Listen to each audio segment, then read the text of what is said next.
إن الحمد لله نحمده ونستعينه ونستغفره ونعوذ بالله من شرور أنفسنا ومن سيئات أعمالنا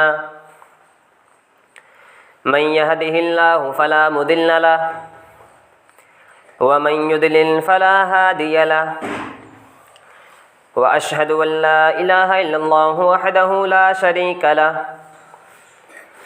وأشهد أن محمدًا عبده ورسوله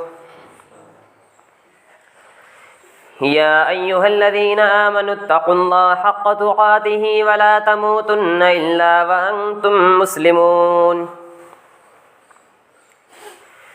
يا أيها الناس اتقوا ربكم الذي خلقكم من نفس واحدة وخلق منها زوجها وبث منهما رجالا كثيرا ونساء واتقوا الله الذي تساءلون به والأرحام إن الله كان عليكم رقيبا يا أيها الذين آمنوا اتقوا الله وقولوا قولا سديدا يصلح لكم أعمالكم ويغفر لكم ذنوبكم ومن يطع الله ورسوله فقد فاز فوزا عظيما أما بعد فإن خير الحديث كتاب الله وخير الهدي هدي محمد صلى الله عليه وسلم وشر الأمور محدثاتها وكل محدثة بدعة وكل بدعة ضلالة وكل ضلالة في النار أعوذ بالله من الشيطان الرجيم بسم الله الرحمن الرحيم يا أيها الناس إنا خلقناكم من ذكر وأنثى وجعلناكم شعوبا وقبائل لتعارفوا إن أكرمكم عند الله أتقاكم عن النعمان بن بشير رضي الله عنه قال قال رسول الله صلى الله عليه وسلم مثل المؤمنين في توادهم وتراحمهم وتعاطفهم كالجسد الواحد إذا اشتكى منه عضو تداعى له سائر الجسد بالسهر والحمى. محترم حاضرین جمعہ، سامعین کرام، اسلام سے پہلے تمام دنیا کے لوگ اور خصوصاً عرب کے لوگ ضلالت و گمراہی میں تھے، فتنہ و فساد برپا کیا کرتے تھے اور آپس میں اختلاف کیا کرتے تھے. چھوٹی چھوٹی باتوں پر ان کی تلواریں نکل جایا کرتی تھیں جو سالہ سال تک جاری رہا کرتی تھی. مذہب اسلام آیا، اس نے تمام لوگوں کو کلمہ توحید پر اکٹھا کیا، ان کے آپسی اختلافات کی مذمت کی اور انہیں اتحاد کی طرف گامزن کیا. اختلاف تو انسان کی فطرت میں ہی پایا جاتا ہے. دو مختلف زبانوں والے انسانوں میں بھی اختلاف ہو سکتا ہے، دو ملکوں، دو صوبوں اور دو شہروں کے درمیان بھی اختلاف ہو جایا کرتا ہے، دو قبیلوں اور دو خاندان کے درمیان بھی اختلاف ہو جایا کرتا ہے، دو بھائیوں میں، شوہر بیوی میں اور گھر خاندان میں دیگر لوگوں میں بھی اختلاف ہو جایا کرتا ہے. یہ اختلاف انسان کی فطرت میں ہوتا ہے اور امت محمدیہ کے اندر بھی اختلافات موجود ہیں اور یہ ختم ہونے والی چیز نہیں ہے. صحیح مسلم کی روایت ہے، اللہ کے نبی صلی اللہ علیہ وسلم ایک مرتبہ ایک بستی کی طرف سے گزرتے ہیں، وہاں نماز کا وقت ہو جاتا ہے. آپ صلی اللہ علیہ وسلم نماز کے لیے مسجد میں رکتے ہیں اور لمبی نماز پڑھاتے ہیں. نماز پڑھانے کے بعد لمبی دعا بھی کرتے ہیں۔ اس کے بعد پیارے نبی صلی اللہ علیہ وسلم نے صحابہ کرام کو مخاطب کرتے ہوئے فرمایا کہ اے میرے صحابہ، کیا تمہیں معلوم ہے کہ میں نے اپنے پروردگار سے کیا مانگا ہے؟ میں نے رب العزت سے کس چیز کی دعا کی ہے؟ صحابہ کرام فرماتے ہیں کہ اللہ اور اس کا نبی ہی بہتر جانتا ہے، ہم نہیں جانتے۔ یہاں پر سب سے پہلا مسئلہ یہ ثابت ہوا کہ اللہ کے نبی نے بلند آواز سے دعا نہیں کی تھی، بلکہ آپ نے فرض نماز کے بعد بھی آہستہ آواز میں دعا کی تھی کہ صحابہ کرام کو بھی پتہ نہ چلا۔ اس کے بعد اللہ کے نبی صلی اللہ علیہ وسلم فرماتے ہیں میں نے اللہ سبحانہ و تعالیٰ سے 3 چیزوں کا سوال کیا، میں نے 3 دعائیں کی، اللہ نے 2 دعا کو قبول کر لیا، 1 دعا کو اللہ نے رد کر دیا۔ میں نے پہلی دعا اللہ سبحانہ و تعالیٰ سے کی کہ اے میرے پروردگار، میرے امت کو لگاتار پے در پہ قحط سالی میں مبتلا کر کے انہیں ہلاک نہ کرنا، انہیں بھوکے نہ مارنا، انہیں پیاسے نہ مارنا۔ تو اللہ سبحانہ و تعالیٰ نے میری اس دعا کو قبول کر لیا۔ پھر میں نے اللہ سبحانہ و تعالیٰ سے دوسری دعا کی کہ پروردگار، میری امت کو ایک ساتھ اکٹھا پانی میں غرق کر کے تباہ نہ کرنا، جس طرح تو نے نوح علیہ السلام کی قوم کو تباہ کر دیا۔ تو اللہ سبحانہ و تعالیٰ نے میری اس دعا کو بھی قبول کر لیا۔ پھر میں نے تیسری دعا مانگی کہ پروردگار، میرے امت میں تفرقہ بازی نہ ہو، میرے امت کے لوگ آپس میں اختلاف نہ کریں، آپس میں گروہ بندی نہ کریں، فرقے نہ بنائیں۔ تو اللہ سبحانہ و تعالیٰ نے میری اس دعا کو رد کر دیا، یعنی امت کے اندر اختلافات موجود رہیں گے، 2 بھائیوں کے درمیان، 2 لوگوں کے درمیان، 2 الگ سوچ والے لوگوں کے درمیان اختلافات ہوتے رہیں گے، اور یہ اختلاف ہونا یہ انسان کی فطرت میں شامل ہے۔ اسی لیے اللہ سبحانہ و تعالیٰ نے آپ صلی اللہ علیہ وسلم کی دعا کو رد کر دیا۔ لیکن مذہب اسلام نے اتحاد کی تعلیم دی، اور تعلیم کے ساتھ ساتھ اتحاد کی ترغیب بھی دی، اپنے ماننے والوں کو متحد رہنے کے لیے ابھارا، اور تعلیم بھی دی، ترغیب بھی دی، ساتھ ہی طریقہ بتلایا، وسائل بھی مہیا فرمائے کہ کون سا طریقہ ہے، وہ کون سے ذریعہ، کون سے ذرائع ہیں جن کے ذریعے سے لوگ اتحاد پر قائم رہ سکتے ہیں، لوگ متحد ہو سکتے ہیں۔ اور مذہب اسلام کا یہ امتیاز ہے کہ اس نے جو شعائر اپنے ماننے والوں کو دیے، اس میں بھی اتحاد کو سب سے اوپر رکھا۔ مذہب اسلام نے 5 وقت کی نمازوں کو لوگوں کو پابند بنایا کہ ہر انسان کو 5 وقت کی نماز پڑھنی ہے، اور یہ نماز ایک ایسا رکن ہے، ایک ایسا شعار ہے اسلام کا کہ جس سے اتحاد سب سے اوپر نظر آتا ہے۔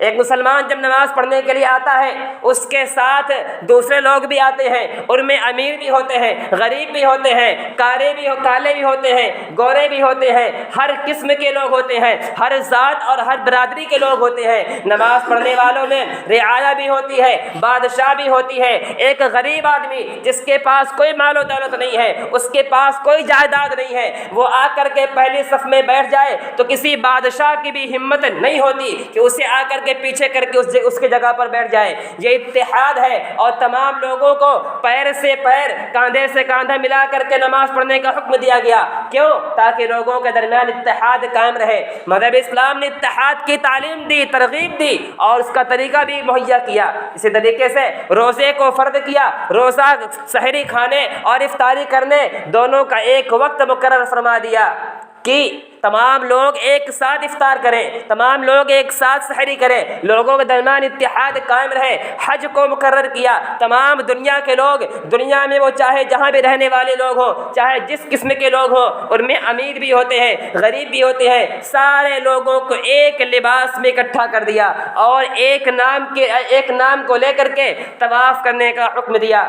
یہ کیا ہے؟ مذہب اسلام کا اتحاد کی طرف ابھارنا ہی ہے۔ مذہب اسلام نے اپنے ماننے والوں کے اتحاد کی ترغیب دی، اور ذریعہ بھی انہیں مہیا کیا، اور اسلامی اخوت کو، اسلامی بھائی چارے کو، آپس میں اتحاد رکھنے کو، اسے مذہب اسلام نے اس کی فضیلت بھی بیان کی۔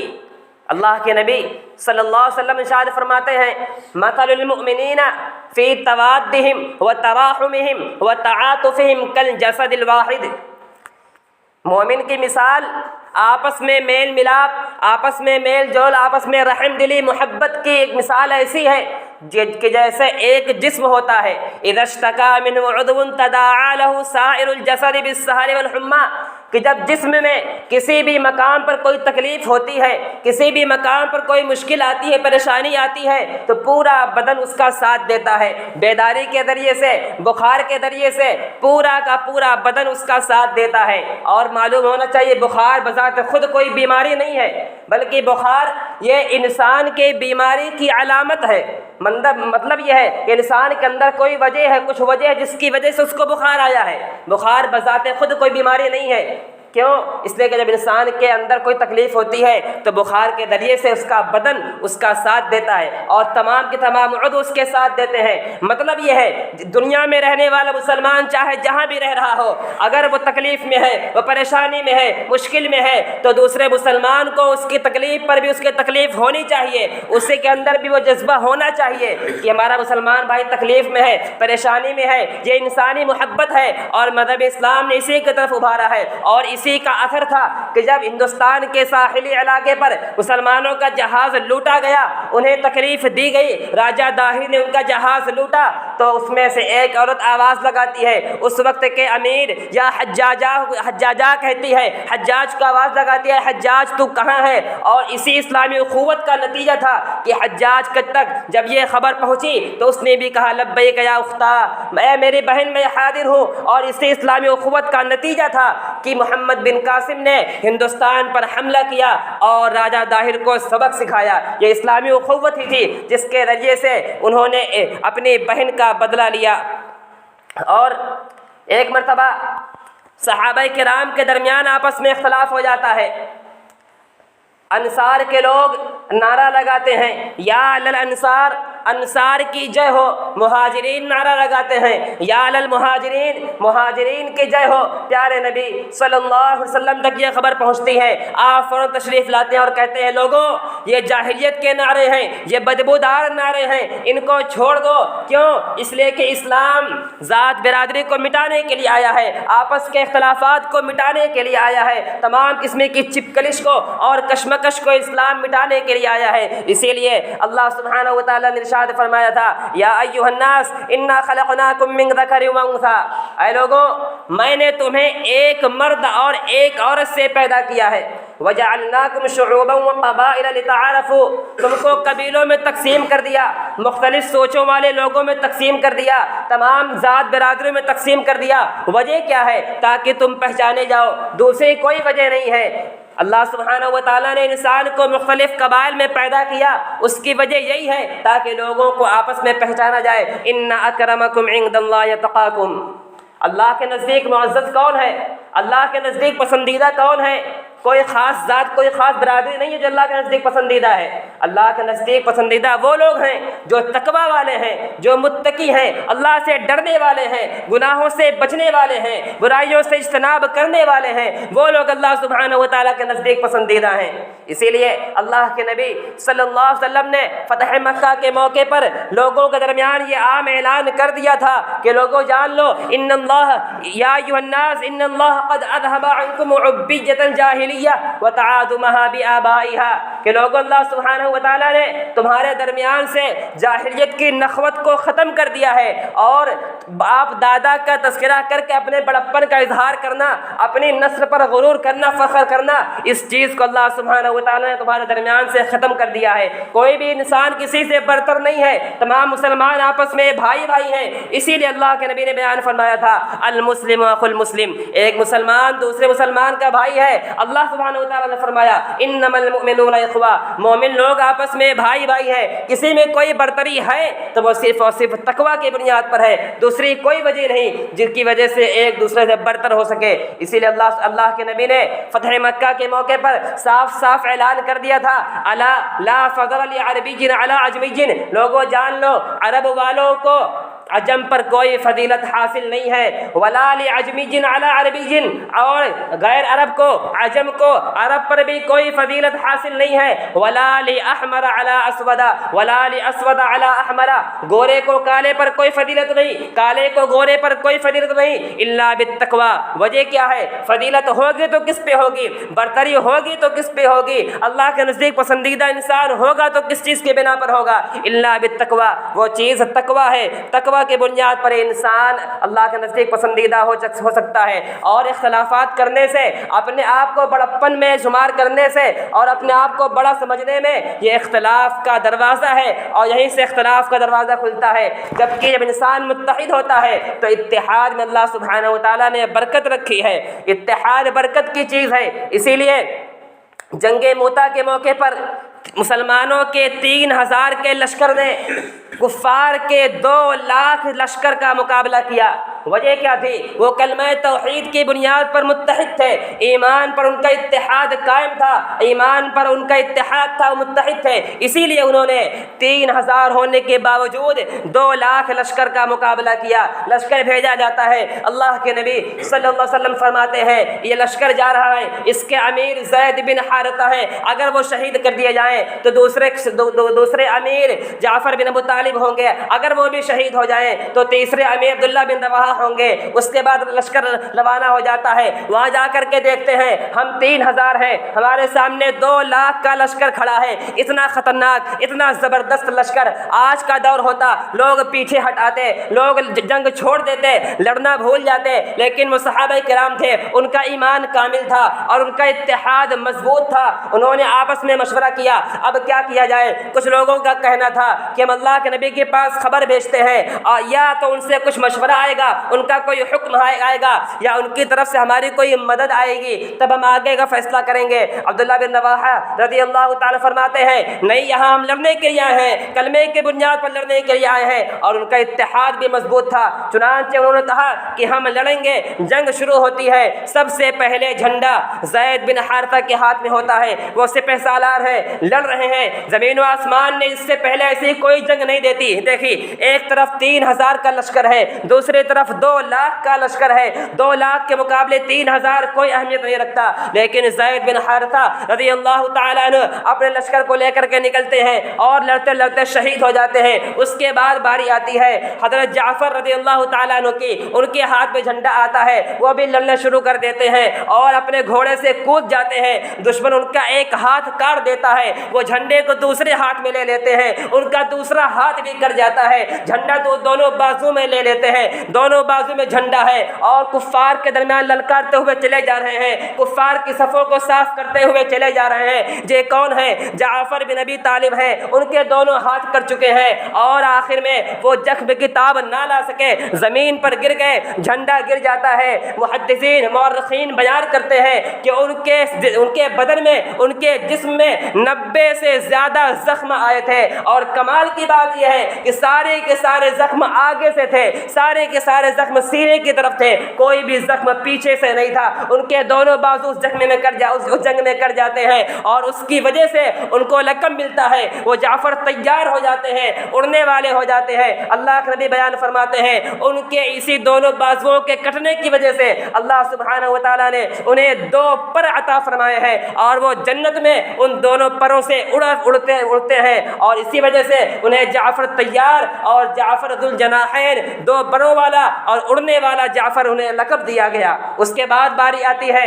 عبداللہ بن رواحہ کی، اب باری ان کی ہے، جھنڈا ان کے ہاتھ میں ہے، وہ بھی لے کر کے نکل پڑتے ہیں اور لڑتے لڑتے وہ بھی شہید ہو جاتے ہیں۔ تینوں کماندار، تینوں سپہ سالار شہید ہو چکے ہیں۔ اس کے بعد اب جنگ کون چلائے گا، سپہ سالار کون بنے گا؟ صحابہ کرام مشورہ کرتے ہیں اور خالد بن ولید رضی اللہ تعالیٰ کو لشکر کا امیر بنا دیا جاتا ہے۔ اب مسلمانوں کی جو ان کی جنگ ہو رہی تھی ان میں انہیں ہار دکھائی دے رہی ہے، ان کے تینوں سپہ سالار شہید ہو چکے اور دشمن کی فوج نہایت ہی زیادہ بڑی ہے، ان کے مقابلے مسلمانوں کی تعداد انتہائی کم ہے۔ اب کیا کیا جائے؟ یہاں پر حضرت خالد بن ولید کا سپہ سالارہ دماغ کام آتا ہے، ان کی جنگی مہارت کام آتی ہے، اپنا دماغ لگاتے ہیں، اللہ سبحانہ و تعالیٰ سے دعا کرتے ہیں اور جنگ کی ترتیب بدل دیتے ہیں، آگے کے دستے کو پیچھے کر دیتے ہیں، دائیں کے دستے کو بائیں کر دیتے ہیں۔ یہ رات میں کرتے ہیں، صبح ہوتی ہے، دشمن دیکھتا ہے کل ہمارے ہمارے سامنے جو لوگ موجود تھے آج وہ نہیں ہے، آج دوسرے لوگ آ گئے ہیں، معلوم ہوتا ہے ان کے پاس دوسری فوج آ گئی ہے، ان کے پاس اللہ کے نبی کی طرف سے کوئی مدد آ گئی ہے، اور دشمن کی ہوا نکل جاتی ہے۔ اللہ سبحانہ و تعالیٰ نے ان کی مدد فرمائی۔ وجہ کیا تھی؟ وہ اتحاد پر قائم تھے، گرچہ وہ کم تھے، 3000 تھے، ان کے سامنے 2 لاکھ کا لشکر تھا، لیکن ان کا اتحاد مضبوط تھا، آپس میں اختلاف نہیں کیا۔ یہ نہیں کہا کہ 3000 ہم ہیں، دشمن 2 لاکھ ہے، ہمیں لڑنے کی کیا ضرورت ہے، ہم واپس چلتے ہیں، یہ نہیں کہا۔ ان کا اتحاد مضبوط تھا۔ جب انسان اتحاد پر ہوتا ہے، انسان متحد ہوتا ہے، تو وہ اپنے سے کئی گنا زیادہ دشمن کو بھی شکست فاش دے دیا کرتا ہے۔ اور ہمارے یہاں تو بچپن سے اس چیز کی تعلیم دی جاتی ہے، بچپن سے یہ کہانی سنائی جاتی ہے کہ ایک کسان تھا، اس کے 4 بیٹے تھے، لکڑی کا گٹھر دیتا ہے، ایک ایک لکڑی سب کو بانٹ دیتا ہے، تمام بچے لکڑی توڑ دیتے ہیں، اس کے بعد چاروں لکڑیوں کو اکٹھا کر کے سب کو دیتا ہے، کوئی نہیں توڑ پاتا۔ یہ ایک کہانی ہے، لیکن اس کہانی کے اندر بے انتہا نصیحتیں اور عبرتیں چھپی ہوئی ہیں۔ جب انسان متحد ہوتا ہے تو دشمن اس کا کچھ بھی نہیں بگاڑ سکتا۔ اختلافات ہوتے رہتے ہیں، انسانوں کے درمیان اختلافات ہو جایا کرتے ہیں، لیکن اختلافات سے دشمنوں کو فائدہ اٹھانے کا موقع نہیں دینا چاہیے۔ 2 بھائیوں کے درمیان اختلاف ہو گیا، دوسرے نے موقع پا کر کے دونوں کا آپس میں لڑا دیا اور ایک کو اپنے ساتھ شامل کر لیا، یہ نہیں ہونا چاہیے۔ اختلافات صحابہ کرام کے زمانے میں بھی ہوئے۔ کعب بن مالک رضی اللہ تعالی عنہ جو ایک جنگ سے، جنگ تبوک سے پیچھے رہ گئے تھے، اللہ کے نبی صلی اللہ علیہ وسلم نے ان کا بائیکاٹ کر دیا، ان کے سلام کا جواب بھی نہیں دیا جا رہا ہے، نہ تو اللہ کے نبی ان سے بات کر رہے ہیں، نہ صحابہ کرام ان سے بات کر رہے ہیں۔ 1-2 دن نہیں، 40-50 دن گزر جاتے ہیں، کوئی ان سے بات ہی نہیں کر رہا ہے۔ دشمن کو خبر ہوتی ہے، دشمن کا قاصد آتا ہے اور خط لے کر کے آتا ہے، اس میں لکھا ہوتا ہے ہمیں معلوم چلا ہے تمہارے ساتھی نے تم کو چھوڑ دیا ہے، تم عزت والے ہو، تمہاری عزت ہے، ہمارے پاس آ جاؤ، ہم تمہیں عزت دیں گے۔ کعب بن مالک رضی اللہ تعالیٰ فرماتے ہیں کہ یہ نہیں ہو سکتا، چنانچہ وہ فوراً خط کو آگ میں جلا دیتے ہیں اور قاصد سے کہتے ہیں چلے جاؤ، یہی تمہارا جواب ہے۔ آج کا کوئی انسان ہوتا وہ یہ سوچتا کہ جس اسلام کے لیے ہم نے اتنی قربانیاں دی، اپنا گھر بار چھوڑ دیا، اپنی بیوی بچوں کو چھوڑا، اپنے عزیز و اقارب کو چھوڑا، اپنے خاندان کو چھوڑا، اسلام کے لیے، نبی صلی اللہ علیہ وسلم کے لیے، وہی نبی، وہی تمہارے صحابہ، وہی ہمارے ساتھی آج ہم سے بات نہیں کر رہے ہیں، ہم ان کے ساتھ نہیں رہیں گے۔ آج کا انسان ہوتا یہ چیز سوچ سکتا تھا، لیکن وہ صحابہ کرام تھے، انہیں معلوم تھا اختلافات ہے، یہ اختلاف ہو گیا ہے، یہ وقتی اختلاف ہے، ہم پھر سے ایک ہو جائیں گے۔ دشمن کو فائدہ اٹھانے کا موقع نہیں دیا، اور ہونا یہی چاہیے۔ اختلافات ہونا بڑی بات نہیں ہے، اس کو سمجھ لینا اور اختلافات کے ذریعے سے انتشار اور جنگ و جدال اور تمام چیزوں سے بچنا، یہ عقل مندی ہے۔ اسی طریقے سے جس وقت بھی، جب بھی مسلمانوں نے آپس میں اختلاف کیا اور ایک دوسرے کے ذریعے سے دشمن بننے کی کوشش کی، جو بھی طریقہ رہا ہے، انسان ہمیشہ خسارے میں رہا ہے، مسلمانوں نے ہمیشہ نقصان اٹھایا ہے۔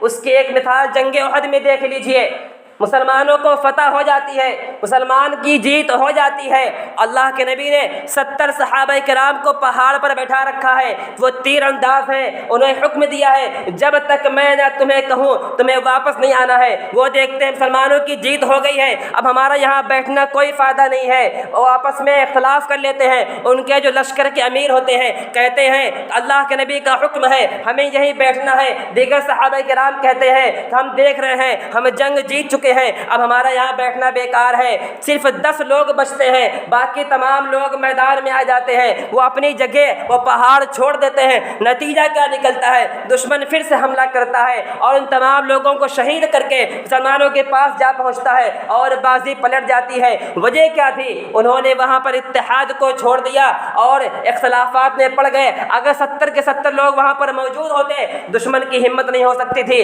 کہ وہ واپس آئے اور مسلمان مسلمانوں کا مقابلہ کرے۔ مسلمانوں نے ہر دور میں جب بھی اپنے اتحاد کو چھوڑا ہے، آپس میں بٹے ہیں، تفرقہ بازی کی ہے، ہمیشہ وہ نقصان اٹھانے والوں میں سے رہے ہیں۔ بغداد کی حالت کیا تھی؟ آج سے کئی سالوں پہلے بغداد علم کا گہوارہ تھا، علماء کی بہتات تھی، وہاں پر علم کی بھرمار تھی۔ مسلمان آپس میں نہیں رہتے، اکٹھا نہیں رہتے تھے، اختلافات کیا کرتے تھے۔ ہلاکو خان نے بغداد پر حملہ کیا تھا، اس سے پہلے وہاں کی حالت یہ تھی، میدان میں اسٹیج لگا دیا جاتا تھا اور لوگ آپس میں آ کر کے مناظرہ کیا کرتے تھے۔ مناظرہ کرتے کرتے ہاتھا پائی شروع ہو جاتی، گالیاں شروع ہو جاتی، آپس میں لڑنے لگتے، پھر ان کے ماننے والے بھی آپس میں لڑنا شروع ہو جایا کرتے تھے۔ ہلاکو خان نے وہاں پر حملہ کیا، اور جس وقت ہلاکو خان نے وہاں پر حملہ کیا تھا، وہاں پر دو گروہ اس چیز پر اختلاف اور مناظرہ کر رہے تھے، اختلاف کر رہے تھے کہ تشہد میں انگلی ایک بار اٹھانا ہے یا بار بار اٹھانا ہے۔ ہلاکو خان کی فوج نے کسی کو نہیں چھوڑا، ایک بار اٹھانے والے کو بھی قتل کر دیا، صاف کر دیا، اور بار بار اٹھانے والوں کو بھی صاف کر دیا۔ یہی حال ہندوستان کا بھی ہے، مسلمان آپس میں لڑ رہے ہیں، لیکن دشمن کی فوج کافر اس چیز کو نہیں دیکھتے کہ جو مسلمان ہے یہ اس کا تعلق کس مسلک سے ہے، یہ کس چیز کو ماننے والا ہے۔ ان کا ٹارگٹ یہ ہوتا ہے یہ مسلمان ہے، بس مسلمان ہے، اسے ہمیں صاف کرنا ہے، اس سے ہمیں لڑنا ہے۔ یہی حال ہر جگہ کا ہے، کیونکہ دشمن مسلمانوں کو نہیں دیکھتا کہ وہ کس چیز پر عمل کر رہے ہیں۔ دشمن کا ٹارگٹ صرف یہ ہوتا ہے کہ انسان مسلمان ہے۔ اور جب مسلمان آپس میں اختلاف کرتے ہیں تو ان کے اندر ان کا جو رعب ہوتا ہے، جو دبدبہ ہوتا ہے، ان کا جو پاور ہوتا ہے وہ کم ہو جاتا ہے، دشمن ان کو ہلکے میں لینے لگتا ہے۔ اللہ سبحانہ و تعالیٰ نے فرمایا وَأَطِيعُوا اللَّهَ وَرَسُولَهُ وَلَا تَنَازَعُوا فَتَفْشَلُوا وَتَذْهَبَ رِيحُكُمْ، کہ تم اللہ اور اس کے نبی کی اتباع کرو، ان کی پیروی کرو، آپس میں اختلاف نہ کرو۔ اگر اختلاف کرو گے تو اس کا انجام کیا ہوگا؟ اگر آپس میں تم فرقہ بازی کرو گے، آپس میں اختلافات کرو گے، اس کا انجام یہ ہوگا کہ دشمن کے دلوں سے تمہارا رعب ختم ہو جائے گا، تمہاری ہوا اکھڑ جائے گی، تمہارا وہ مقام و مرتبہ نہیں رہ جائے گا۔ اسی لیے اللہ کے نبی صلی اللہ علیہ وسلم نے ایک حدیث میں پیشین گوئی فرمائی تھی کہ ایک وقت آنے والا ہے جب کافر قومیں، دشمن قومیں مسلمانوں پر حملہ کرنے کے لیے ایک دوسرے کو ایسے دعوت دیں گی جیسے کوئی انسان لوگوں کو کھانے کے دسترخوان کی طرف بلاتا ہے، یعنی مسلمان ایک کھانے کی طرح ہو جائیں گے جس کو تمام لوگ نوچنے کے لیے تیار ہو جائیں گے۔ وجہ کیا ہوگی؟ اللہ کے نبی نے فرمایا اس وقت تمہارے دل میں وہن نام کی بیماری ڈال دی جائے گی۔ وہن کیا ہے؟ سوال بنتا ہے، صحابہ کرام نے بھی پوچھا یا رسول اللہ وہن کیا چیز ہوتی ہے؟ اللہ کے نبی نے فرمایا حب الدنیا و کراہیت الموت، تمہارے اندر دنیا کی محبت آ جائے گی اور موت سے نفرت کرنے لگو گے۔ اس وقت دنیا کی تمام قومیں تم پر حملہ کریں گی اور تمہیں نیست و نابود کر دیں گی، اور اس وقت مسلمان اختلافات میں پڑے ہوں گے، متحد نہیں ہوں گے، کیونکہ جب انسان متحد ہوتا ہے تو کسی کی بھی ہمت نہیں ہوتی کہ ان پر آنکھ اٹھا کر کے بھی دیکھ سکے۔ اور اختلافات یہ شیطان کا عمل ہے، شیطان اس سے بہت خوش ہوا کرتا ہے۔ جب ایک بھائی اپنے بھائی سے اختلاف کرتا ہے، شوہر اپنی بیوی سے اختلاف کرتا ہے، ایک مسلمان دوسرے مسلمان سے اختلاف کرتا ہے، تو اس میں شیطان کا بھی بڑا عمل دخل ہوتا ہے اور شیطان اس سے بہت خوش ہوتا ہے۔ پیارے نبی صلی اللہ علیہ وسلم فرماتے ہیں کہ شیطان اپنا تخت پانی پر رکھتا ہے اور اپنے چیلوں کو لوگوں کے درمیان بھیجتا ہے، اس کے تمام چیلے اس کے پاس واپس آتے ہیں اور اپنا کام گنواتے ہیں۔ وہ شیطان کہتا ہے تم نے کوئی کام نہیں کیا، پھر اس کے پاس ایک ایسا شیطان آتا ہے جو کہتا ہے کہ میں شوہر اور بیوی کے پیچھے لگا رہا یہاں تک کہ میں نے ان میں اختلاف ڈلوا کر کے ان کے درمیان جدائی کروا دی، تو وہ شیطان اس کو اپنے گلے سے لگاتا ہے اور اس کو کہتا ہے تم نے اچھا کام کیا ہے۔ یعنی شیطان ہمارے پیچھے لگا ہوا ہے، ہمیں اپنے بھائی سے متنفر کرنے میں لگا ہوا ہے، ایک بیوی کو اپنے شوہر سے متنفر کرنے میں لگا ہوا ہے، آپس میں لڑوانے کی کوشش کرتا ہے، اور یہ شیطان کا عمل ہے۔ شیطان اس سے بہت ہی زیادہ خوش ہوتا ہے۔ سوال پیدا ہوتا ہے کہ آخر اختلافات ہوتے کیوں ہیں؟ تو اس کی ایک بڑی وجہ یہ ہے کہ اللہ سبحانہ و تعالیٰ پر ہمارا بھروسہ نہیں رہا، ہمارا تعلق اللہ کے ساتھ قائم نہیں رہا۔ اس کی ایک مثال دیتا ہوں۔ مثال کے طور پر میرے بھائی کو اسپتال میں خون کی ضرورت ہے، اب ڈاکٹر نے مجھ سے کہا کہ خون لانا ہوگا، ارجنٹ ہے فوراً لانا ہوگا، میں نے فوراً گاڑی اٹھایا اور فوراً خون لینے کے لیے دوڑ پڑا۔ راستے میں کون آتا ہے، میں کس سے ٹکراتا ہوں، میں کس سے ٹکرا کر کے گرتا ہوں، اس کی میں فکر نہیں کرتا، اس لیے کہ میرا ٹارگٹ خون کو لینے جانا ہے۔ راستے میں جو لوگ مجھ سے ٹکرا رہے ہیں میں ان سے ٹکرا کر گرنے پر ان سے بحث نہیں کرتا، ان سے اختلاف نہیں کرتا، میرا پورا فوکس خون کو لینے جانے پر ہے، اور جب خون کو لے کر کے آ جاؤں گا تو تب میرا بھائی سلامت بچے گا۔ بالکل یہی مثال اس چیز پر ہے کہ اگر ہمارا فوکس اللہ سبحانہ و تعالیٰ پر ہو اور ہمارا فوکس آخرت کی تیاری پر ہو، اللہ سے ہمارا تعلق مضبوط ہو، درمیان میں کیا چیزیں آتی ہیں، درمیان میں کیا رکاوٹیں آتی ہیں، درمیان میں کیا اختلافات آتے ہیں، ہم اس کی فکر ہی نہیں کریں گے۔ اگر اللہ سے ہمارا تعلق مضبوط ہوگا، دنیا کی تمام رکاوٹیں اور تمام اختلافات کو پس پشت ڈال کر کے اللہ سے تعلق مضبوط کیا جائے گا۔ دوسری وجہ یہ ہے کہ ہم نے اللہ کے نبی صلی اللہ علیہ وسلم کو ان کا حق نہیں دیا۔ ہونا یہ چاہیے تھا جب اختلاف ہو اور اس درمیان لوگ مختلف گروہوں میں بٹ جائیں تو ہم فوراً کتاب اللہ اور سنت رسول کی طرف رجوع کریں اور اللہ کے نبی صلی اللہ علیہ وسلم کو اپنا حاکم مانے، ان کو فیصلہ کرنے والا مانے۔ اللہ سبحانہ و تعالیٰ فرماتا ہے فَلَا وَرَبِّكَ لَا يُؤْمِنُونَ حَتَّى يُحَكِّمُوكَ فِي مَا شَجَرَ بَيْنَهُمْ۔ اے محمد آپ کے رب کی قسم ہے یہ لوگ اس وقت تک مومن نہیں ہو سکتے جب تک یہ آپسی اختلافات میں آپ کو حاکم نہ مان لیں، آپ کو فیصلہ کرنے والا نہ مان لیں۔ اور اللہ کے نبی صلی اللہ علیہ وسلم سے بڑا فیصلہ کرنے والا دنیا میں آج تک کوئی نہیں آیا۔ اگر کسی انسان کا کوئی عزیز گناہ کرتا ہے تو ایک انسان اپنے دل میں اس کی محبت رکھتے ہوئے اس کی سزا کو کم کرنے کی کوشش کرتا ہے، لیکن قربان جائیے مقام مصطفیٰ صلی اللہ علیہ وسلم پر۔ آپ ارشاد فرماتے ہیں لوگو تم دوسرے کے بیٹی کے بارے میں سفارش لے کر کے آئے ہو کہ وہ اونچے خاندان کی ہے، اس کی سزا معاف کر دی جائے۔ لو ان فاطمہ بنت محمد سرقت لقطعت یدها، اگر اس کی جگہ پر میری اپنی بیٹی فاطمہ ہوتی اور میری بیٹی فاطمہ چوری کرتی میں اس کا بھی ہاتھ کاٹ دیتا۔ یہ اللہ کے نبی کا انصاف تھا۔ ہمیں چاہیے ہم ان کی طرف لوٹیں، اپنے آپسی اختلافات کو ان کی طرف لے کر کے جائیں، تب ہمارے اختلافات کا فیصلہ ہوگا اور ہمارے اختلافات حل ہوں گے۔ تیسری بڑی وجہ یہ ہے کہ انسان احساس برتری میں آ جائے، خوش فہمی میں یا پھر ضد میں کہ جو کچھ میں کہہ رہا ہوں بس وہی صحیح ہے اور دوسروں سے مشورہ نہ لیں۔ اس لیے ایک مثال اللہ کے نبی صلی اللہ علیہ وسلم نے جب بدر کے جنگ کے لیے نکلتے ہیں اور وہاں پر جا کر کے ایک مقام پر پڑاؤ کرتے ہیں، ایک صحابی تشریف لاتے ہیں، وہ کہتے ہیں یا رسول اللہ صلی اللہ علیہ وسلم اس جگہ پر پڑاؤ آپ نے خود سے ڈالا ہے یا یہ اللہ سبحانہ و تعالیٰ کا حکم ہے؟ اللہ کے نبی فرماتے ہیں اس جگہ پر پڑاؤ کرنا یہ میرا اپنا فیصلہ ہے، یہ اللہ کا حکم نہیں ہے۔ تو ان صحابی نے کہا میں آپ کو مشورہ دیتا ہوں آپ اس جگہ پر پڑاؤ نہ کر کے اس دوسری جگہ پڑاؤ کیجئے۔ وجہ کیا ہے؟ وجہ یہ ہے کہ وہاں پر پانی کا انتظام ہے، اگر ہم یہاں پر پڑاؤ کر لیں گے ہمارا دشمن آ کر کے پانی پر قابض ہو جائے گا تو ہم پیاسے رہ جائیں گے۔ اللہ کے نبی فرماتے ہیں تمہارا مشورہ درست ہے اور ہمیں اس جگہ پڑاؤ کرنا چاہیے۔ اللہ کے نبی تمام کائنات کے امام ہیں، تمام لوگوں میں سب سے افضل ہیں، اگر وہ چاہتے تو کہہ سکتے تھے یہ میرا فیصلہ ہے میں یہی رہوں گا کیونکہ میں تم سے بڑا ہوں اور میری رائے درست ہے، لیکن آپ نے دوسرے کے مشورے کو قبول کیا اور اس کے مشورے پر عمل کیا۔ معلوم ہوا ہماری رائے ہر وقت درست نہیں ہوا کرتی، ہماری رائے ہر وقت صحیح نہیں ہوتی ہے، ممکن ہے کسی وقت ہم غلطی پر ہو اور سامنے والا ہماری اصلاح کر رہا ہو، ہمیں بہتر مشورہ دے رہا ہو تو ہمیں ہر درمی نہیں کرنی چاہیے، ضد پر نہیں اڑنا چاہیے، کیونکہ ضد پر اڑ جانا یہ اختلافات کو جنم دیتا ہے اور اس سے آپس میں لوگوں کے درمیان اختلاف ہوا کرتے ہیں۔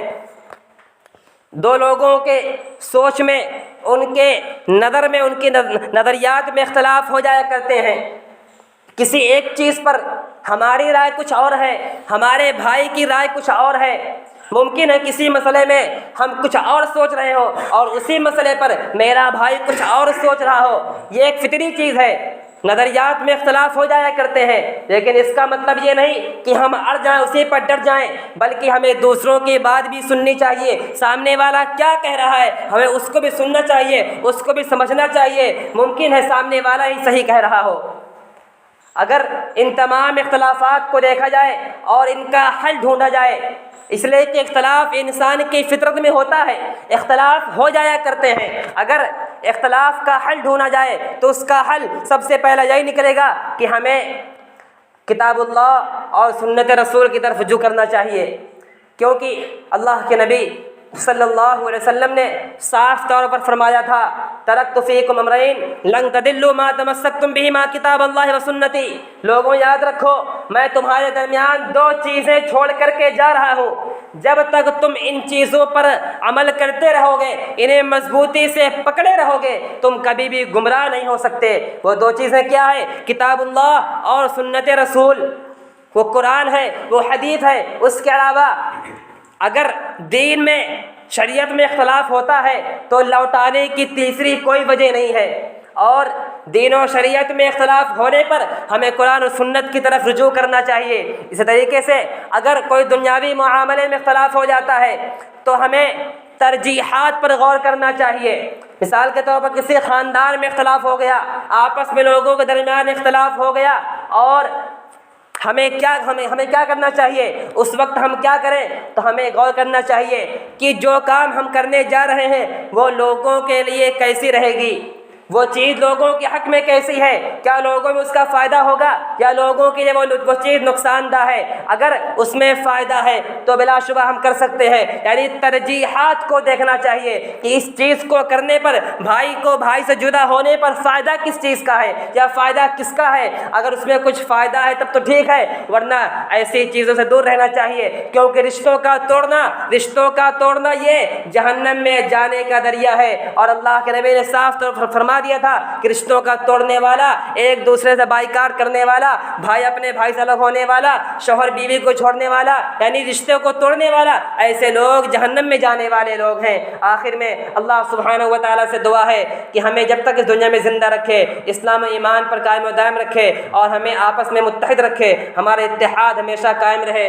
آمین۔ تقبل یا رب العالمین۔ اقول قولی ھذا واستغفر اللہ لی ولکم ولسائر المسلمین والحمد للہ رب العالمین۔